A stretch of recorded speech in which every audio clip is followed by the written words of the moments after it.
ನಾನು ಯಾಕೆ ಹಸ್ತರೇಖೆ ಶಾಸ್ತ್ರವನ್ನು ನೋಡಬೇಕು? ನನಗೇನು ಉಪಯೋಗ ಅದರಿಂದ? ನಾನು ಅದನ್ನು ನೋಡಿ ಏನು ತಿಳಿಬೇಕಾಗಿದೆ? ಅದೇನೋ ಉಪಯೋಗ ಬರುತ್ತಾ ಎಂದು ಕೆಲವರು ಕೇಳುವುದನ್ನು ನಾವು ಕೇಳಿದ್ದೇವೆ. ಹಸ್ತರೇಖೆ ಶಾಸ್ತ್ರ ಎಂದರೆ ಏನು ಎಂಬುದನ್ನು ನಾವು ಸರಿಯಾಗಿ ಪರಿಶೀಲಿಸಿದಾಗ ನಮಗೆ ತಿಳಿದು ಬರುವಂತಹ ಹಲವಾರು ವಿಚಾರಗಳು ನಮ್ಮ ಬದುಕಿನೊಂದಿಗೆ ಸಂಬಂಧ ಹೊಂದಿದೆ. ನಮ್ಮ ವಿಚಾರವನ್ನೇ ನಾವು ಯಾವ ರೀತಿ ಜೀವನ ಮಾಡಬೇಕು, ನಮ್ಮ ಜೀವನ ಹೇಗಿರುತ್ತದೆ, ನಾನು ಯಾರು, ನಮ್ಮ ವ್ಯಕ್ತಿತ್ವ ಹೇಗಿದೆ, ರೋಗಗಳು ಬರುತ್ತದೆ, ಯಾವ ರೋಗ ಬರುತ್ತದೆ, ರೋಗ ಬಂದಾಗ ಏನು ಮಾಡಬೇಕು ಎಂಬುದನ್ನೆಲ್ಲವನ್ನು ತಿಳಿದುಕೊಂಡು ನಾವು ಸರಿಯಾದ ರೀತಿಯಲ್ಲಿ ಜೀವನ ಮಾಡಲು ನಮಗೆ ಹಸ್ತರೇಖಾಶಾಸ್ತ್ರ ಸಹಾಯ ಮಾಡುತ್ತದೆ. ಅಂದರೆ ಹಸ್ತರೇಖೆಯನ್ನು ನೋಡಿ ನಾವು ನಮ್ಮ ಜೀವನದಲ್ಲಿ ಬರಬಹುದಾದಂತಹ ಸಮಸ್ಯೆಗಳನ್ನು ಪರಿಹರಿಸುವ ದಾರಿಯನ್ನು ಹುಡುಕಿಕೊಂಡು ನಮ್ಮ ಜೀವನದಲ್ಲಿ ನಾವು ಸಂತೋಷವಾಗಿ ಬದುಕಲು ಹಸ್ತರೇಖಾ ಸಾಮುದ್ರಿಕೆ ಸಹಾಯ ಮಾಡುತ್ತದೆ. ನಮಗೆ ಬರಬಹುದಾದಂತಹ ಹಣದ ವಿಚಾರ, ನಮ್ಮ ಕಷ್ಟಗಳು ನಿವಾರಣೆ ಆಗುವ ಸಮಯ ಮುಂತಾದ ಎಲ್ಲ ವಿಚಾರಗಳನ್ನು ನಾವು ನಮ್ಮ ಹಸ್ತರೇಖಾ ಸಾಮುದ್ರಿಕ ಕಲಿಯಬಹುದು. ಆದುದರಿಂದ ನಾವು ಸ್ವಲ್ಪವಾದರೂ ನಮ್ಮ ವಿಷಯವನ್ನು ತಿಳಿಯಲಿಕ್ಕಾದರೂ ನಾವು ನಮ್ಮ ಹಸ್ತವನ್ನು ನೋಡಿ ತಿಳಿಯುವಂತಹ ಒಂದು ಹಂತದವರೆಗೆ ನಾವು ಹಸ್ತರೇಖಾ ಸಾಮುದ್ರಿಕ ಶಾಸ್ತ್ರವನ್ನು ಕಲಿತಿರುವುದು ಒಳ್ಳೆಯದು ಎಂಬುದನ್ನು ಹೇಳ್ತೇನೆ. ಆ ವಿಚಾರಗಳೇನು, ಅದರಲ್ಲಿ ಸಂಬಂಧಪಟ್ಟ ವಿಚಾರಗಳೇನು ಎಂಬುದೆಲ್ಲವನ್ನು ಹೇಳುವುದಕ್ಕಿಂತ ಮೊದಲು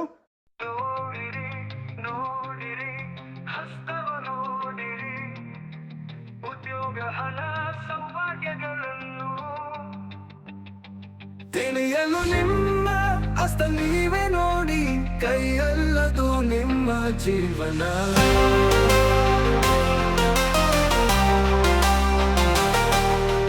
ಎಲ್ಲರಿಗೂ ನಮಸ್ಕಾರ. ಮಾಣಿಯಾ ಟೈಮ್ಸ್ ಯೂಟ್ಯೂಬ್ ಚಾನಲ್ಗೆ ನಿಮಗೆಲ್ಲರಿಗೂ ಸ್ವಾಗತ. ನಾನು ಯಾರು, ನಾನು ಏನು ಎಂದು ತಿಳಿಯಲಿರುವ ಒಂದು ಟೂಲ್ ನಮ್ಮ ಹಸ್ತ. ನಮ್ಮ ಹಸ್ತ ಏನು? ನಾವು ಯಾರು, ನಾನು ಏನು ಎಂಬುದನ್ನು ತಿಳಿಯುವಿಗೆ ನಮ್ಮ ಹುಟ್ಟುವಾಗಲೇ ನಮಗೆ ಬಂದಿರುವಂತಹ ಒಂದು ಟೂಲ್. ಅದನ್ನು ನೋಡಿ ನಾವು ಏನೇನು ತಿಳಿಯಬಹುದು, ಯಾವ ರೀತಿಯಲ್ಲಿ ನಮ್ಮ ಜೀವನವನ್ನು ನಾವು ಅಡ್ಜಸ್ಟ್ ಮಾಡಿಕೊಳ್ಬಹುದು, ಅದರ ಬಗ್ಗೆ ನಾವು ಹೇಗೆ ತಿಳಿದುಕೊಳ್ಳುವುದು ಮುಂತಾದ ವಿಚಾರಗಳನ್ನು ನಾವು ಹಸ್ತರೇಖಾಶಾಸ್ತ್ರದಿಂದ ತಿಳಿಯಬಹುದು. ಯಾಕೆ ನಾನು ಹಸ್ತರೇಖಾಶಾಸ್ತ್ರವನ್ನು ನೋಡಬೇಕು, ಈ ವಿಡಿಯೋವನ್ನು ನೋಡಿ ನನಗೇನು ಉಪಯೋಗ ಎಂದು ಕೇಳುವರಿಗೆ ಇದೇ ಉತ್ತರ. ನೀವು ನಿಮ್ಮನ್ನು ಅರ್ಥ ಮಾಡಿಕೊಳ್ಳಲು, ನೀವು ಯಾರು, ನಿಮ್ಮ ಮುಂದಿನ ಜೀವನ ಹೇಗೆ ಎಂಬುದನ್ನು ತಿಳಿದುಕೊಳ್ಳಲು ಇರುವ ಒಂದು ಟೂಲ್. ಅದು ನಮಗೆ ಹುಟ್ಟಿದಾಗಲೇ ಬಂದಿರುವ ಟೂಲು. ಅದನ್ನು ನೋಡಿ ನಾವು ತಿಳಿದುಕೊಂಡು ನಮ್ಮ ಜೀವನದಲ್ಲಿ ಬರುವುದಾದ ಕಷ್ಟಗಳನ್ನು ನಿವಾರಿಸಿಕೊಂಡು ಮುಂದುವರಿಯಲು ನಮಗೆ ಈ ಹಸ್ತ ನೋಡುವುದರಿಂದ ನಮಗೆ ಸಾಧ್ಯವಾಗುತ್ತದೆ. ಇದಕ್ಕಿಂತಲೂ ಉತ್ತಮವಾದಂತಹ ಬೇರೆ ಯಾವುದೇ ದಾರಿ ಇಲ್ಲ.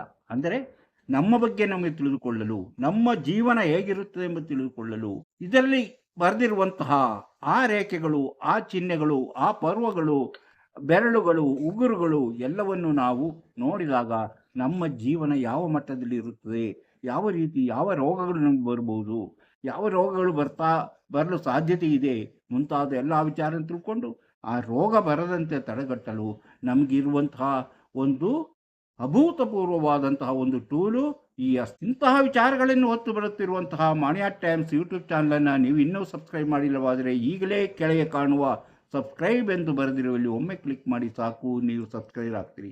ಪಕ್ಕದಲ್ಲಿ ಕಾಣುವ ಗಂಟೆಯ ಚಿಹ್ನೆಯನ್ನು ನೀವು ಒಂದೇ ಕ್ಲಿಕ್ ಮಾಡಿದರೆ ಮಾಣಿಯಾ ಟೈಮ್ಸ್ ಯೂಟ್ಯೂಬ್ ಚಾನಲ್ ಯಾವುದೇ ಹೊಸ ವಿಡಿಯೋ ಅಪ್ಲೋಡ್ ಆದ ಕೂಡಲೇ ನಿಮ್ಮ ಮೊಬೈಲಿಗೆ ನೋಟಿಫಿಕೇಶನ್ ಬರೋದ್ರಿಂದ ನೀವು ಎಲ್ಲ ವಿಡಿಯೋಗಳನ್ನು ನೋಡಿ ಹೆಚ್ಚು ವಿಷಯಗಳನ್ನು ತಿಳ್ಕೊಂಡು ನಿಮ್ಮ ಜೀವನಕ್ಕೆ ಯಾವುದು ಅವಶ್ಯಕವೋ ಅದನ್ನು ಅಳವಡಿಸಿಕೊಂಡಾಗ ನೀವು ಜೀವನದಲ್ಲಿ ಅಭಿವೃದ್ಧಿ ಆಗ್ತೀರಿ, ಯಶಸ್ವಿ ಆಗ್ತೀರಿ, ಸಂತೋಷಕರವಾದ ಜೀವನ ನಡೆಸಲು ಸಾಧ್ಯವಾಗುತ್ತೆ. ಹಾಗೆಯೇ ಪ್ರತಿಯೊಂದು ವಿಡಿಯೋವನ್ನು ಆರಂಭದಿಂದ ಕೊನೆಯವರೆಗೂ ನೋಡಿದಾಗ ಮಾತ್ರ ನಿಮಗೆ ಇದರ ಮಹತ್ವ ಅರ್ಥವಾಗುವುದು. ಆದ್ದರಿಂದ ಪ್ರತಿಯೊಂದು ವಿಡಿಯೋವನ್ನು ಆರಂಭದಿಂದ ಕೊನೆಯವರೆಗೂ ನೋಡಿ, ಲೈಕ್ ಮಾಡಿ, ಶೇರ್ ಮಾಡಿ, ಪ್ರೋತ್ಸಾಹ ಕೊಡಿ. ಭವಿಷ್ಯ ತಿಳಿಯಬೇಕು ಎಂಬ ಆಸಕ್ತಿ ಯಾರಿಗಿದೆಯೋ ಅಂಥವರು ಇದರಲ್ಲಿ ಕೊಟ್ಟಿರುವಂಥ ವಾಟ್ಸಪ್ ನಂಬರಿಗೆ ವಾಟ್ಸಪ್ ಮೆಸೇಜ್ ಹಾಯ್ ಅಂತ ಕಳಿಸಿ, ಎಸ್ ಅಂತ ಕಳಿಸಿ, ನನಗೆ ಭವಿಷ್ಯ ತಿಳಿಯಬೇಕು ಅಂತಾದರೂ ಕಳಿಸಿ. ಕೂಡಲೇ ನಿಮಗೆ ಏನು ಮಾಡಿದರೆ ನಿಮ್ಮ ನಿಖರವಾದ ಭವಿಷ್ಯ ತಿಳಿಯಲು ಸಾಧ್ಯ ಎಂಬುದನ್ನು ತಿಳಿಸುತ್ತೇವೆ. ಅದರಂತೆ ಮುಂದುವರೆದರೆ ನಿಮ್ಮ ನಿಖರವಾದ ಭವಿಷ್ಯವನ್ನು ನೀವು ತಿಳಿದುಕೊಂಡು ನಿಮ್ಮ ಜೀವನವನ್ನು ಯಾವ ರೀತಿ ರೂಪಿಸಿಕೊಳ್ಳಬೇಕು, ಮನೆ ಕಟ್ಟಲು ಅದೃಷ್ಟ ಇದೆಯೇ, ಕೆಲಸ ಸಿಗುತ್ತದೆಯೇ, ಮದುವೆ ಆಗುತ್ತದೆಯೇ, ಮಕ್ಕಳಾಗುತ್ತದೆಯೇ, ನನಗಿರುವಂಥ ಕಷ್ಟಗಳು ದೂರ ಆಗುತ್ತದೆಯೇ ಮುಂತಾದ ಎಲ್ಲ ವಿಚಾರಗಳನ್ನು ನಿಮಗೆ ತಿಳಿದುಕೊಳ್ಳಲು ಸಾಧ್ಯ. ಆಸಕ್ತಿ ಮತ್ತು ನಂಬಿಕೆ ಇದ್ದವರು ಈ ವಿಷಯವನ್ನು ನೀವು ತಿಳಿದು ನಿಮ್ಮ ಅಭಿಪ್ರಾಯವನ್ನು ಕಳಿಸಿಕೊಡಬಹುದು. ಈಗ ನೋಡಿ, ನಾ ಹೇಳಿದೆ ನಮ್ಮ ಹಸ್ತದಲ್ಲಿ ಏನಿದೆ, ಏನಿಲ್ಲ. ನಮ್ಮ ಹಸ್ತವನ್ನು ನೋಡುವುದರಿಂದ, ಹಸ್ತರೇಖಾ ಸಾಮುದ್ರಿಕೆ ನೋಡುವುದರಿಂದ ಏನು ಉಪಯೋಗ? ನಮ್ಮ ಭಾರತೀಯ ಹಸ್ತರೇಖಾ ಸಾಮುದ್ರಿಕೆ ಈಗ ವಿದೇಶದಲ್ಲೂ ಸಹ ಜನಪ್ರಿಯವಾದಂತಹ ಹಲವು ರೀತಿಯ ರೋಗಗಳಿಗೆ ಸಾಧ್ಯತೆ ಇದೆ ಎಂಬುದನ್ನು ತಿಳಿದು ವೈದ್ಯರ ಬಳಿಗೆ ಹೋಗಿ ಅದಕ್ಕೆ ಬೇಕಾದ ಪರೀಕ್ಷೆಗಳನ್ನು ಮಾಡಿಸಿಕೊಂಡು ರೋಗ ನಿರ್ಣಯ ಮಾಡಿ ಚಿಕಿತ್ಸೆ ಮಾಡುವುದರಿಂದ ಎಷ್ಟೋ ಜನರ ಪ್ರಾಣ ಉಳಿಯಲು ಸಾಧ್ಯವಾಗಿದೆ. ನಮ್ಮ ಭಾರತದಲ್ಲಿ ವೈದ್ಯಕೀಯ ರಂಗದಲ್ಲಿ ಅದರ ಬಳಕೆ ಅಷ್ಟೊಂದು ಆಗ್ತಾ ಇಲ್ಲ. ಯಾಕಂದರೆ ಹೆಚ್ಚಿನ ಜನರು ರೋಗಕಾರಕವಾದ ಯಾವ ರೋಗ ಬರಬಹುದು ಎಂಬ ವಿಚಾರವನ್ನು ತಿಳಿಸುವುದಿಲ್ಲ. ಆದರೆ ಫಾರಿನರ್ ಹೊರದೇಶಗಳಲ್ಲಿರುವಂತಹ ಜನರು ತಮ್ಮ ರೋಗದ ಬಗ್ಗೆ ತಿಳಿಯಲು ಇಂಥ ಹಸ್ತರೇಖಾ ಸಾಮುದ್ರಿಕ ಶಾಸ್ತ್ರದವರ ಬಳಿ ಬರ್ತಾರೆ.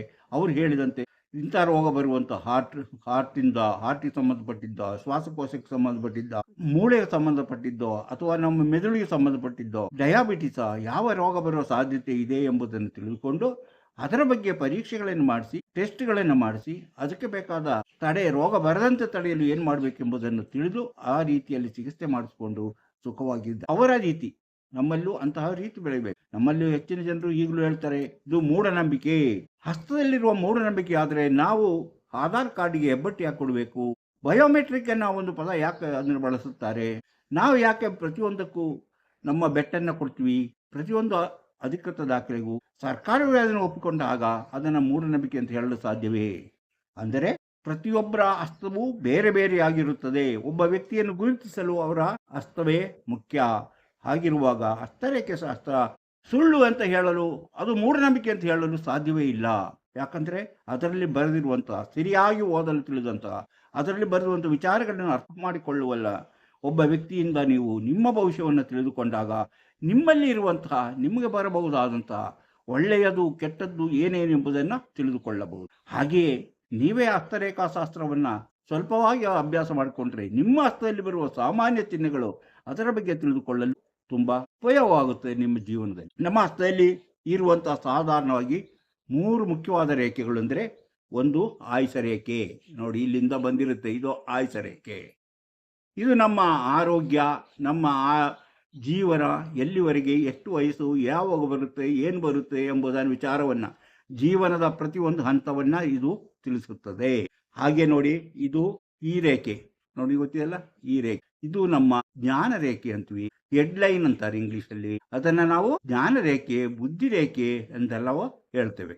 ಹಾಗೆಯೇ ಈ ಆಯುಷ ರೇಖೆಯನ್ನು ನಾವು ಪುರುಷ ರೇಖೆ ಅಂತಲೂ, ಈ ಜ್ಞಾನ ರೇಖೆಯನ್ನು ಸ್ತ್ರೀ ರೇಖೆ ಅಂತಲೂ, ಹಾಗೆಯೇ ಇನ್ನು 3ನೇ ರೇಖೆ ಅಂದರೆ ಈ ರೇಖೆಯಲ್ಲಿ ನಮ್ಮ ಜೀವನದ ಮಟ್ಟ, ನಮ್ಮ ಜೀವನ, ನಾವು ಯೋಚನೆ ಮಾಡುವ ರೀತಿ, ನಾವು ಕಲಿತಿರುವಂತಹ ವಿದ್ಯೆಗಳ ಉಪಯೋಗ, ಅದು ನಮ್ಮ ಜೀವನದಲ್ಲಿ ಯಾವ ರೀತಿಯ ಉಪಯೋಗ ಆಗುತ್ತೆ, ಹಾಗೂ ಕೆಲವು ರೋಗಗಳ ಬಗ್ಗೆಯೂ ನಮಗೆ ಈ ರೇಖೆ, ಈ ಜ್ಞಾನ ರೇಖೆ ಸಹಾಯ ಮಾಡುತ್ತದೆ. ಇದು ನಮಗೆ ಬರುವಂತಹ ಕೆಲವು ಮುಖ್ಯವಾದ ರೋಗಗಳ ಬಗ್ಗೆ ಆಯುಷ ರೇಖೆಯಲ್ಲೂ ನಾವು ತಿಳಿಯಬಹುದು. ಹಾಗೆಯೇ ಇದು ನೋಡಿ, ಇದು ನಮ್ಮ ಹೃದಯ ರೇಖೆ ಅಂದರೆ ಹಾರ್ಟ್ ಲೈನ್ ಅಂತಾರೆ, ನಾವು ಅದನ್ನು ಹೃದಯ ರೇಖೆ ಅಂತೀವಿ. ಇದು ನಮ್ಮ ಮನಸ್ಸನ್ನು, ನಮ್ಮ ಮನಸ್ಸಿನ ಚಿಂತನೆಗಳನ್ನು ತಿಳಿಸುತ್ತದೆ. ಅಂದರೆ ನಮಗೆ ಮನಸ್ಸಲ್ಲಿ ನಾವು ಯಾವ ರೀತಿ ಒಬ್ಬ ಮನುಷ್ಯನ ಹತ್ರ ಮಾತಾಡ್ತೇವೆ. ಈಗ ಒಬ್ಬ ಪ್ರೇಮಿಯ ಹತ್ರ ಮಾತಾಡುವಾಗ ಅವರು ಹೃದಯದಿಂದ ಮಾತಾಡುತ್ತೇವೆ ಅಂತ ಹೇಳಿದ್ರು. ಹೃದಯದಿಂದ ಅಂದರೆ ಹೃದಯದ ಭಾಷೆ, ಅವರ ಭಾಷೆ ಹೃದಯದಿಂದ ಬಾಳುವಂತಹ ಭಾಷೆಗಳೇನು ಎಂಬುದೆಲ್ಲವನ್ನು ತಿಳಿದುಕೊಳ್ಳಲು ಈ ರೀತಿಯ ರೇಖೆಗಳನ್ನು, ಈ ಹೃದಯ ರೇಖೆ ಉತ್ತಮವಾಗಿದ್ದರೆ ಅವರ ಜೀವನದಲ್ಲಿ ಅವರು ಚೆನ್ನಾಗಿರುತ್ತೆ. ಇನ್ನೊಂದು ಮಾತನ್ನು ಹೇಳಬೇಕಾದರೆ ಆಯುಷ ರೇಖೆ ಅಂದರೆ ಇದು ನಮ್ಮ ಹುಟ್ಟಿನಿಂದ ಹುಟ್ಟುವುದು. ತಾಯಿ ಗರ್ಭದಲ್ಲಿ ಹುಟ್ಟಿದ ವ್ಯಕ್ತಿ, ಅದು ಬಾಳಿದಂತ ಬಂತಹ ಅವನ ಎಮೋಷನ್ಸ್ ಎಲ್ಲವೂ ಸಹ ಈ 2 ರೇಖೆಗಳ ಮೇಲೆ ನಾವು ತಿಳಿದುಕೊಳ್ಬೋದು. ಯಾವುದು ಎಮೋಷನ್ನು? ತಾಯಿಯಿಂದ ದೇಹ ಮತ್ತು ಮನಸ್ಸು ಅಂತ ಹೇಳಿ, ಅಂದರೆ ಮೈಂಡ್ ತಾಯಿಯಿಂದ. ಅಪ್ಪನಿಂದ ಬರೋದು ಅಂತ ಎಮೋಷನ್, ಅವನ ಭಾವನೆ, ಅವನ ನುಡಿ, ಅವನ ನಡ್ಕೊಳ್ಳುವಂಥ ರೀತಿ ಎಲ್ಲವನ್ನು ಬರುತ್ತೆ. ಅದೆಲ್ಲವನ್ನು ನಾವು ಈ ಆಯುಷ ರೇಖೆ ಅಂತ ಹೇಳಿದೀವಿ. ಆಯುಷ ರೇಖೆ ಹೇಗಿರುತ್ತೆ? ಅದು ಚೆನ್ನಾಗಿ ಎದ್ದು ಕಾಣ್ತಾ ಇದ್ದರೆ ಆ ವ್ಯಕ್ತಿ ಆರೋಗ್ಯವಾಗಿದ್ದಾನೆ, ಚೆನ್ನಾಗಿದ್ದಾನೆ, ಅವನ ಜೀವನದಲ್ಲಿ ಎಲ್ಲ ರೀತಿಯ ಸೌಲಭ್ಯಗಳು ಅವನಿಗೆ ದೊರೆಯುತ್ತಾ ಇದೆ ಅಂತ. ಒಂದು ವೇಳೆ ಅದು ಮಬ್ಬಾಗಿ ಕಂಡ್ರೆ ಆವಾಗ ಅವನ ಜೀವನದಲ್ಲಿ ಅವನ ಹಣಕಾಸಿನ ಸ್ಥಿತಿ ಉತ್ತಮವಾಗಿಲ್ಲ ಎಂಬುದನ್ನು ಉತ್ತಮವಾಗಿಲ್ಲ ಅಂದರೆ ಏನು? ಅವನ ಆರೋಗ್ಯವೂ ಕೆಡುತ್ತದೆ. ಎಲ್ಲಾದರೂ ಇದರ ಮೇಲೆ ಒಂದು ಕಪ್ಪು ಚುಕ್ಕೆ ಬಂದಿದ್ದರೆ ಅವನಿಗೆ ಆರೋಗ್ಯದಲ್ಲಿ ಗಂಡಾಂತರವಿದೆ ಎಂಬುದನ್ನು ತಿಳ್ಕೋಬೇಕು. ಆಯುಷ ರೇಖೆಯಲ್ಲಿ ಯಾವುದೋ ಕಪ್ಪು ಚುಕ್ಕೆನೋ ದ್ವೀಪನೋ ಬಂದಿದ್ದರೆ, ಕಟ್ಟಾದರೆ ಅವರ ಜೀವನದಲ್ಲಿ ಬದಲಾವಣೆಯನ್ನು ನಾವು ಅಂದರೆ ಅವನ ಜೀವನ ಇನ್ನೊಂದು ರೀತಿಯಲ್ಲಿ, ಒಂದು ಕೆಲಸ ಮಾಡ್ತಿದ್ದವನು ಬೇರೆ ಕೆಲಸಕ್ಕೆ ಹೋಗಿದ್ದಾನೆ, ಅವನ ಜೀವ ಬದಲಾಗುತ್ತೆ. ಆದರೆ ಇದು ಕಟ್ಟಾಗಿದ್ದರೆ ನಾವು ಸತ್ತೋಗ್ಬಿಡ್ತಾನೋ, ಅಥವಾ ಕಪ್ಪು ಚುಕ್ಕಿದ್ರೆ ಸತ್ತೋಗ್ಬಿಡ್ತಾನ ಎಂದು ನೀವು ಭಯಪಡುವಂತಹ ಯಾವುದೇ ಸಾಧ್ಯತೆ ಇಲ್ಲ. ಯಾಕಂದರೆ ಇಲ್ಲಿ ಅದರ ಸಮಾನಾಂತರವಾದ ಒಂದು ರೇಖೆ ಇರುತ್ತೆ, ಸಮಾನಾಂತರವಾದ ಒಂದು ರೇಖೆ. ಈ ರೇಖೆಗೆ ಸಮಾನಾಂತರವಾಗಿ ಅಂದರೆ ಇದರಲ್ಲಿ ಬರುವಂತಹ ಎಲ್ಲ ದೋಷ ಫಲಗಳಿಗೂ ಪರಿಹರಿಸಿಕೊಡುವಂಥ ಶಕ್ತಿ ಈ ಸಮಾನಾಂತರವಾದ ಆಯುಷ ರೇಖೆಗೆ ಇರುತ್ತದೆ ಎಂಬುದನ್ನು ತಿಳ್ಕೋಬೇಕು. ಅಂದರೆ ಆ ರೇಖೆ ಚೆನ್ನಾಗಿದ್ದರೆ ನಿಮಗೆ ಕಪ್ಪು ಚುಕ್ಕೆ ಬಂದರೂ ಏನು ಒಂದು ಗಂಟಾಂತರ ಆಗೋದಿಲ್ಲ, ಜೀವನದಲ್ಲಿ ಏನು ತೊಂದರೆ ಆಗೋದಿಲ್ಲ. ಅದನ್ನೆಲ್ಲ ಪರಿಹರಿಸಿಕೊಂಡು ಮುಂದೆ ಹೋಗಲು ಸಾಧ್ಯ. ಇನ್ನೊಂದು ರೇಖೆ ನೋಡಿ, ಇದು ನಮ್ಮ ಸೂರ್ಯ ರೇಖೆ. ಸೂರ್ಯ ಬೆರಳಿದೆಯಲ್ಲ, ಸೂರ್ಯ ಬೆರಳಿನ ಈ ರೇಖೆ. ಈ ಸೂರ್ಯ ಬೆರಳಿನಲ್ಲಿರುವ ರೇಖೆ ಏನಂದರೆ ಅದು ಸೂರ್ಯ ರೇಖೆ. ಸೂರ್ಯ ರೇಖೆ ಹೇಗಿರುತ್ತೆ? ಸೂರ್ಯ ರೇಖೆ ಚೆನ್ನಾಗಿದ್ದರೆ ಅವರು ಮಾಡುವ ಪ್ರತಿಯೊಂದು ಯೋಚನೆ, ಪ್ರತಿಯೊಂದು ಕೆಲಸ ಕಾರ್ಯಗಳು ಅವರಿಗೆ ಉತ್ತಮವಾದ ಭವಿಷ್ಯವನ್ನು ರೂಪಿಸಲು ಸಹಾಯ ಮಾಡುತ್ತೆ. ಅವನ ಜೀವನದಲ್ಲಿ ಈ ಆಯುಷ ರೇಖೆ ಅಲ್ಲ, ಈ ಸೂರ್ಯ ರೇಖೆ ಎಲ್ಲ ರೀತಿಯಲ್ಲೂ ಅವನ ಹಣಕಾಸಿನ ಸ್ಥಿತಿಯನ್ನು ಉತ್ತಮಪಡಿಸಿ ಅವನ್ನ ಕಾಪಾಡುವಂಥ ಒಂದು ಸೂಚನೆಯಾಗಿರುತ್ತೆ. ಅಂದರೆ ಸಾಮಾನ್ಯವಾಗಿ ನಾವು ಆ ರೇಖೆಯನ್ನು ಧನರೇಖೆ ಅಂತಲೂ ಹೇಳ್ಬೋದುಂಟು. ಧನರೇಖೆ, ಧನವನ್ನು ತಂದುಕೊಡುವಂಥ ಒಂದು ಸ್ಥಿತಿ ಇದು ಚೆನ್ನಾಗಿದ್ದರೆ. ಅದರ ರೇಖೆಗಳನ್ನು ಒಂದೊಂದೇ ವಿವರಿಸಬೇಕಾದ್ರೆ ತುಂಬ ಹೊತ್ತು ಆಗಬೇಕಾದ್ರೆ ತುಂಬ ಹೊತ್ತು ಹಿಡಿಸುತ್ತೆ. ಅದರಿಂದ ನಾನು ಚುರುಕಾಗಿ ಈಗ ಹೇಳ್ತಿದ್ದೇನೆ. ಇದನ್ನು ಒಂದೊಂದೇ ರೇಖೆಗಳ ಬಗ್ಗೆ ಮತ್ತೆ ವಿವರಿಸುತ್ತೇನೆ. ಆ ರೇಖೆಗಳು ಯಾವಾಗ ಏನಾಗಿದೆ ಅಂತ. ನಾನು ಹೇಳಿದ ರೋಗಗಳು ಬರ್ಬೋದು. ಯಾವಾಗ ರೋಗ ಬರ್ಬೋದು? ಈ ಆಯುಷ ರೇಖೆಯ ಮೇಲೆ ಇದ್ದಾಗ ಹೃದ್ರೋಗದ ಬರ್ಬೋದು ಎಂಬ ಸೂಚನೆ ಇರುತ್ತೆ. ಈ ಜ್ಞಾನ ರೇಖೆಯಲ್ಲಿದ್ದಾಗ ನಮಗೆ ಮೆದುಳಿಗೆ ಸಂಬಂಧಪಟ್ಟಂತಹ ರೋಗ ಸಮಸ್ಯೆಗಳು ಬರ್ಬೋದು. ಇದಕ್ಕೆ ಬಂದಾಗ ನಮ್ಮ ಮಾತು, ನಮ್ಮ ನಡೆ ನುಡಿಯಲ್ಲಿ ಬದಲಾವಣೆ ಆಗುತ್ತದೆ, ಅಂತಹ ರೋಗಗಳು ಬರ್ಬೋದು. ಹೀಗೆ ಹಲವು ವಿಧದಲ್ಲಿ ನಾವು ನಮ್ಮ ಹಸ್ತಗಳನ್ನು ನೋಡ್ಬೋದು. ಹಾಗೆ ಇನ್ನೊಂದು ರೇಖೆ ಬರುತ್ತೆ. ಇಲ್ಲಿ ಇನ್ನೊಂದು ರೇಖೆ ಏನಂದರೆ ಸರಸ್ವತಿ ಲೈನ್ ಅಂತ ನೋಡಿ. ಇಲ್ಲಿಂದ ಇದು ಚಂದ್ರಪರ್ವ, ಈ ಚಂದ್ರಪರ್ವದಿಂದ ಹೀಗೆ ಇಲ್ಲಿಗೆ ಬುಧ ಪರ್ವಕ್ಕೆ ಒಂದು ರೇಖೆ. ಇಲ್ಲಿಂದ ಇದು ಬಹಳ ಅಪರೂಪವಾದಂಥ ರೇಖೆ. ಈ ರೇಖೆ ಹೀಗೆ ಸರಸ್ವತಿ ರೇಖೆ ಅಂತ ಇಲ್ಲಿಂದ ಇಲ್ಲಿ ಚಂದ್ರಪರ್ವದಿಂದ ಬುಧ ಪರ್ವಕ್ಕೆ ಬರುವಂಥ ಒಂದು ರೇಖೆ. ಅಂಥ ರೇಖೆ ಇದ್ದವಾಗ ಆ ವ್ಯಕ್ತಿ ಸರಸ್ವತಿ ಲೈನ್ ಅಂತ ಹೇಳ್ತೀವಿ, ಅಥವಾ ಅದನ್ನು ನಾವು ಇಂಟೆನ್ಷನ್ ಅಂತ ಹೇಳ್ತೀವಿ. ಆ ಲೈನ್ ಇದ್ದರೆ ಆ ವ್ಯಕ್ತಿ ಯಾವುದೇ ಒಂದು ವಿಚಾರವನ್ನು ಹೇಳಿದರೆ ಅದು ಸತ್ಯವಾಗುತ್ತೆ. ಇದು ಹೀಗಾಗುತ್ತೆ, ಪ್ರಪಂಚದಲ್ಲಿ ಈಗ ನಡೆಯುತ್ತದೆ ಅಂತ ಅವರು ಯಾವತ್ತಾದ್ರೂ ಹೇಳಿದ್ದೆ ಹಾಗೆ ಅದು ಸಂಭವಿಸುತ್ತೆ. ಭೂಕಂಪ ಆಗುತ್ತೆ ಅಂತ ಅವ್ರು ಹೇಳಿದರೆ ಭೂಕಂಪ ಆಗುತ್ತೆ. ಅಥವಾ ಯಾವುದಾದ್ರೂ ಜೀವನದಲ್ಲಿ ಏನಾದರೂ ಅಪಾಯವಾಗುತ್ತೆ ಅಂತ ಅವ್ರು ಹೇಳಿದರೆ ಅದು ಹಂಗೆ ಸಂಭವಿಸುವಂಥ ಸಾಧ್ಯತೆಗಳು ಹೆಚ್ಚಿದೆ. ಅಂದರೆ ಸರಸ್ವತಿ ಲೈನಿಗೆ ಅಂತಹ ಒಂದು ವಿಶೇಷ ಗುಣವಿದೆ. ಇದು ಬಹಳ ಅಪರೂಪವಾಗಿ ಕೆಲವರಲ್ಲಿ ಮಾತ್ರ ಕಾಣುತ್ತೆ. ಅಂತಹ ವ್ಯಕ್ತಿಗಳು ಹೇಳುವಂತಹ ಇಂತಹ ವಿಚಾರಗಳು ಸತ್ಯವಾಗುತ್ತೆ. ಈಗ ನೋಡಿ, ನಾವು ಆಸೆಯನ್ನು ಈಡೇರಿಸಲು ನಮ್ಮ ಆಸೆ ಇರುತ್ತೆ ನಮಗೆ. ನಾನು ಏನೋ ಒಂದು ಗುರಿ ಇಟ್ಕೊಂಡು, ಒಂದು ಮ್ಯಾನಿಫೆಸ್ಟೋ ಇಟ್ಕೊಂಡು ನಾವು ಕೆಲಸ ಮಾಡ್ತೇವೆ. ನನ್ನ ಗುರಿ ಇದೆ, ನಾನು ಈ ರೀತಿಯೇ ಮಾಡಬೇಕು ಅಂತ. ಅದು ನಡಿಬೇಕಾದರೆ ಏನು ಬೇಕು? ಮೊದಲನೇದಾಗಿ ನಿಮ್ಮ ನಂಬಿಕೆ ಬೇಕು. ಅದು ನಡೆಯುತ್ತದೆ ಎಂಬ ನಂಬಿಕೆ ನಿಮಗಿರಬೇಕು. ಆ ನಂಬಿಕೆಯಲ್ಲೇ ನೀವು ಕೆಲಸ ಮಾಡಿ ಶ್ರಮ ಪಡಬೇಕು. ಗುರಿ ಇಟ್ಕೊಂಡು ಶ್ರಮ ಪಡಬೇಕು. ಹಾಗೆ ನೀವು ಮಾಡ್ತಾ ಬಂದಾಗ ನಿಮ್ಮ ದಾರಿಯಲ್ಲಿ ಬಂದಿರುವ ಅಡೆತಡೆಗಳು ನಿವಾರಣೆಯಾಗಿ ನೀವು ಏನು ಅಂದುಕೊಂಡಿರ್ತೀರೋ ಅದನ್ನು ಸಾಧಿಸಲು ಸಾಧ್ಯವಾಗುತ್ತೆ. ಶ್ರಮವಿಲ್ಲದೆ ನಮ್ಮ ಭವಿಷ್ಯವನ್ನು ಬದಲಾಯಿಸಲು ಸಾಧ್ಯವಿಲ್ಲ. ಶ್ರಮ ಪಡಬೇಕು. ನಿಮ್ಮ ಹಸ್ತದಲ್ಲಿ ಇರುತ್ತೆ, ಇದು ಇಂತಹ ಸೂಚನೆ ಇದೆ, ನೀವೀಗ ಮಾಡ್ಬೋದು. ನಿಮಗೆ ರೋಗ ಬರುತ್ತೆ ಅಂತ ಇದೆ, ಆ ರೋಗವನ್ನು ಗುಣಪಡಿಸಲು ನೀವು ಟ್ರೀಟ್ಮೆಂಟ್ ತಗೋಬೇಕು. ಟ್ರೀಟ್ಮೆಂಟ್ ತಗೊಳ್ತಿದ್ರೆ ಅದು ನಡೆಯೋದಿಲ್ಲ. ನನಗೆ ಹೊಟ್ಟೆ ಹಸಿತಿದೆ ಅಂದರೆ ನಾವು ಊಟ ಮಾಡಬೇಕು. ಊಟ ಮಾಡಿದಾಗಲೇ ನಾವು ಅದನ್ನು ಹಸಿವನ್ನು ಇಂಗಿಸಲು. ಆದ್ದರಿಂದ ನನಗೆ ಇಂತಹ ಲೇಖ ಇದೆ ಎಂದು ನಾವು ಯಾವುದನ್ನು ನೆಗ್ಲೆಕ್ಟ್ ಮಾಡಬಾರ್ದು.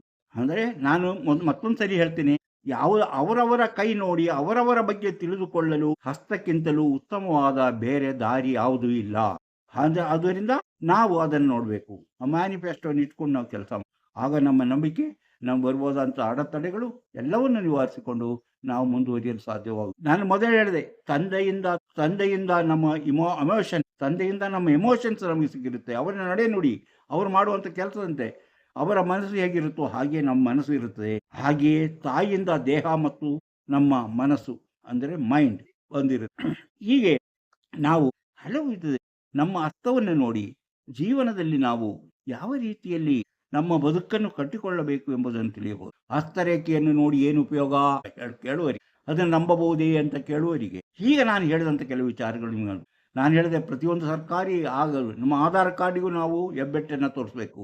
ಹಾಗಾದರೆ ಹೆಬ್ಬೆಟ್ಟು ಬೇರೆ ಬೇರೆ ಥರ ಇರುತ್ತಲ್ಲ, ಅದನ್ನು ನೋಡಿ ತಿಳ್ಕೋಬೇಕು ಯಾವ ರೀತಿ ಇದೆ.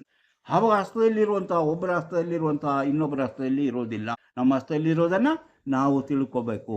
ಆದ್ದರಿಂದ ನಮ್ಮ ಬೆರಳು, ನಮ್ಮ ಆರೋಗ್ಯವಾದ ಬೆರಳು ಹೇಗಿರುತ್ತೆ, ಆ ಉಗುರುಗಳು ಹೇಗಿರುತ್ತೆ, ಆ ಉಗುರುಗಳ ಬಣ್ಣ ಹೇಗಿರುತ್ತೆ, ಆ ಬಣ್ಣ ಚೇಂಜ್ ಆದಾಗ ಏನಾಗುತ್ತೆ, ನಮ್ಮ ಕೈ ಬಣ್ಣ ಚೇಂಜ್ ಆದಾಗ ಏನಾಗುತ್ತೆ, ಕೈ ಬಣ್ಣ ಚೆನ್ನಾಗಿದ್ದಾಗ ಏನಾಗುತ್ತೆ, ಮುಂತಾದ ವಿಚಾರಗಳೆಲ್ಲವನ್ನು ತಿಳಿದುಕೊಂಡು ನಾವು ನಮ್ಮ ಜೀವನಕ್ಕೆ ಬೇಕಾದಂತಹ ಹಲವು ವಿಚಾರಗಳನ್ನು ಜೀವನದಲ್ಲಿ ಅಳವಡಿಸಿಕೊಳ್ಳಲು ಹಸ್ತರೇಖಾ ಸಾಮುದ್ರಿಕ ಶಾಸ್ತ್ರದ ಪರಿಚಯ ಇರಬೇಕು. ಪ್ರತಿಯೊಬ್ಬರೂ ಇದನ್ನು ತಿಳಿದುಕೊಂಡಾಗ ನಿಮ್ಮ ಬಗ್ಗೆ ನಾನು ಏನು ಎಂದು ತಿಳಿಯಲು ಇರುವ ಟೂಲನ್ನು ನೀವು ಸರಿಯಾಗಿ ಬಳಸಿಕೊಂಡಾಗ ಜೀವನದಲ್ಲಿ ನೀವು ಸಹ ಉತ್ತಮ ವ್ಯಕ್ತಿಯಾಗಿ ಬದುಕಿ ತೋರಿಸಲು ಸಾಧ್ಯವಾಗುತ್ತದೆ. ನಿಮಗೆ ಬರಬಹುದಾದ ಆರೋಗ್ಯ ಸಮಸ್ಯೆಗಳನ್ನು ಪರಿಹರಿಸಿಕೊಂಡು ಮುಂದುವರಿಯಲು ಸಾಧ್ಯವಾಗುತ್ತದೆ. ನಿಮ್ಮ ಹಸ್ತದಲ್ಲಿ ಇಂತಹ ತೊಂದರೆ ಇದೆ ಅಂತ ನಾವು ಹೇಳಿದಾಗ ಆ ತೊಂದರೆಯನ್ನು ನೀವು ವೈದ್ಯರ ಬಳಿಗೆ ಹೋಗಿ ಪರೀಕ್ಷೆ ಮಾಡಿಸಿ ಅದಕ್ಕೆ ಬೇಕಾದ ಟ್ರೀಟ್ಮೆಂಟ್ ತೆಗೆದುಕೊಂಡ್ರೆ ನೀವು ಆರಂಭದಲ್ಲೇ ನಿಮ್ಮ ರೋಗವನ್ನು ಗುಣಪಡಿಸಲು ಸಾಧ್ಯವಾಗುತ್ತೆ. ರೋಗ ಬಂದ ಮೇಲೆ ನೀವು ಡಾಕ್ಟರ್ ಬಳಿಗೆ ಹೋಗುವುದಕ್ಕಿಂತ ಬರೋದಕ್ಕೆ ಮೊದಲೇ ಅದನ್ನು ತಡೆಯುವಂತಹ ರೀತಿಯಲ್ಲಿ ಔಷಧಿ ತಗೊಂಡಾಗ ನೀವು ನಿಮ್ಮ ಆರೋಗ್ಯವನ್ನು ಕಾಪಾಡಿಕೊಂಡು ಮುಂದುವರಿಯಲು ಜೀವನ ಮಾಡಲು ಸಾಧ್ಯವಾಗುತ್ತೆ. ಆದ್ದರಿಂದ ಪ್ರತಿಯೊಬ್ಬರು ತಿಳಿದುಕೊಂಡಿರಬೇಕಾದಂತಹ ಮುಖ್ಯ ವಿಚಾರ ನಮ್ಮ ಆರೋಗ್ಯ ಹೇಗಿರುತ್ತೆ, ನಮ್ಮ ಆರೋಗ್ಯಕ್ಕೆ ನಾವು ಯಾವ ರೀತಿ ಮುಂಜಾಗ್ರತಾ ಕ್ರಮ ಕೈಗೊಳ್ಳಬೇಕು ಎಂಬುದೆಲ್ಲವನ್ನು ನಿಮ್ಮ ಹಸ್ತ ನೋಡಿ ತಿಳಿದುಕೊಳ್ಳಬಹುದು. ಹಸ್ತದಲ್ಲಿ ಅಂತಹ ಹಲವು ವಿಚಾರಗಳು ಅಡಗಿದೆ. ಇಂತಹ ವಿಚಾರಗಳನ್ನು ಹೊತ್ತು ಬರುತ್ತಿರುವಂತಹ ಮಾಣಿಯಾಕ್ ಟೈಮ್ಸ್ ಯೂಟ್ಯೂಬ್ ಚಾನಲನ್ನು ನೀವು ಇನ್ನೂ ಸಬ್ಸ್ಕ್ರೈಬ್ ಮಾಡಿಲ್ಲವಾದರೆ ಈಗಲೇ ಕೆಳಗೆ ಕಾಣುವ ಸಬ್ಸ್ಕ್ರೈಬ್ ಎಂದು ಬರೆದಿರುವಲ್ಲಿ ಒಮ್ಮೆ ಕ್ಲಿಕ್ ಮಾಡಿ ಸಾಕು, ನೀವು ಸಬ್ಸ್ಕ್ರೈಬ್ ಆಗ್ತೀರಿ. ಪಕ್ಕದಲ್ಲಿ ಕಾಣುವ ಗಂಟೆಯ ಚಿಹ್ನೆಯನ್ನು ಒಮ್ಮೆ ಕ್ಲಿಕ್ ಮಾಡಿದರೆ ಮಾಣಿಯಾಕ್ ಟೈಮ್ಸ್ ಯೂಟ್ಯೂಬ್ ಚಾನಲ್ ಯಾವುದೇ ಹೊಸ ವಿಡಿಯೋ ಅಪ್ಲೋಡ್ ಆದ ಕೂಡಲೇ ನಿಮ್ಮ ಮೊಬೈಲಿಗೆ ನೋಟಿಫಿಕೇಶನ್ ಬರುತ್ತದೆ. ನೀವು ಎಲ್ಲ ವಿಡಿಯೋವನ್ನು ನೋಡಿ ಹೆಚ್ಚು ವಿಷಯಗಳು ತಿಳ್ಕೊಂಡು ನಿಮ್ಮ ಜೀವನಕ್ಕೆ ಯಾವುದು ಅವಶ್ಯಕವೋ ಅದನ್ನು ಅಳವಡಿಸಿಕೊಂಡಾಗ ನೀವು ಜೀವನದಲ್ಲಿ ಅಭಿವೃದ್ಧಿಯಾಗ್ತೀರಿ, ಯಶಸ್ವಿಯಾಗ್ತೀರಿ, ಸಂತೋಷಕರವಾದ ಜೀವನ ನಡೆಸಲು ಸಾಧ್ಯವಾಗುತ್ತದೆ. ಪ್ರತಿಯೊಂದು ವಿಡಿಯೋವನ್ನು ಆರಂಭದಿಂದ ಕೊನೆಯವರೆಗೂ ನೋಡಿದಾಗಲೇ ನಿಮಗೆ ಎಲ್ಲವೂ ಅರ್ಥವಾಗುವುದು. ಪ್ರತಿಯೊಂದು ವಿಡಿಯೋವನ್ನು ಆರಂಭದಿಂದ ಕೊನೆಯವರೆಗೂ ನೋಡಿ, ಲೈಕ್ ಮಾಡಿ, ಶೇರ್ ಮಾಡಿ, ಇತರರಿಗೂ ಈ ವಿಚಾರ ತಿಳಿಯುವಂತೆ ಮಾಡಿ. ಆವಾಗ ಇದರ ಉಪಯೋಗವನ್ನು ಎಲ್ಲರೂ ಪಡೆಯಲು ಸಾಧ್ಯವಾಗುತ್ತೆ. ಅದಕ್ಕಾಗಿ ಶೇರ್ ಮಾಡಲು ಮರೆಯದಿರಿ. ಭವಿಷ್ಯ ತಿಳಿಯಬೇಕೆಂಬ ಆಸಕ್ತಿ ಹಾಗೂ ಅದರಲ್ಲಿ ನಂಬಿಕೆ ಇರುವವರು ಇದರಲ್ಲಿ ಕೊಟ್ಟಿರುವಂತಹ ವಾಟ್ಸಪ್ ನಂಬರ್ಗೆ ವಾಟ್ಸಪ್ ಮೆಸೇಜ್ ಮಾಡಿ. ಹಾಯ್ ಅಂತ ಅವ್ರು ಕಳಿಸಿ, ಎಸ್ ಅಂತ ಅವ್ರು ಕಳಿಸಿ, ನನಗೆ ಭವಿಷ್ಯ ತಿಳಿಯಬೇಕಂತ ಅವ್ರು ಕಳಿಸಿ. ಕೂಡಲೇ ನಿಮ್ಮ ಭವಿಷ್ಯ ತಿಳಿಯಲು ಏನು ಮಾಡಬೇಕು ಎಂಬುದನ್ನು ತಿಳಿಸುತ್ತೇವೆ. ಅದರಂತೆ ಮುಂದುವರೆದರೆ ನಿಮ್ಮ ನಿಖರವಾದ ಭವಿಷ್ಯ ಹುಟ್ಟಿದಾಗಿನಿಂದ ಕೊನೆಯವರೆಗೆ ಏನೇನು ನಡೆಯುತ್ತೆ, ಏನೇನು ಸಂಭವಿಸುತ್ತೆ, ಅದರಲ್ಲಿ ನಡುವಂಥ ಕಷ್ಟ ನಷ್ಟಗಳಿಗೆ ಪರಿಹಾರ ಏನು ಮುಂತಾದ ಎಲ್ಲ ವಿಚಾರಗಳು ಆಸಕ್ತಿ ಇದ್ದವರು ಈ ಸುಸಂದರ್ಭವನ್ನು ಬಳಸಿಕೊಳ್ಳಬಹುದು. ಇಂತಹ ಮತ್ತೊಂದು ವಿಡಿಯೋದೊಂದಿಗೆ ಮತ್ತೆ ಬರುತ್ತೇನೆ. ಇಷ್ಟು ಹೊತ್ತು ಈ ವಿಡಿಯೋ ನೋಡಿದ ನಿಮಗೆಲ್ಲರಿಗೂ ಧನ್ಯವಾದ.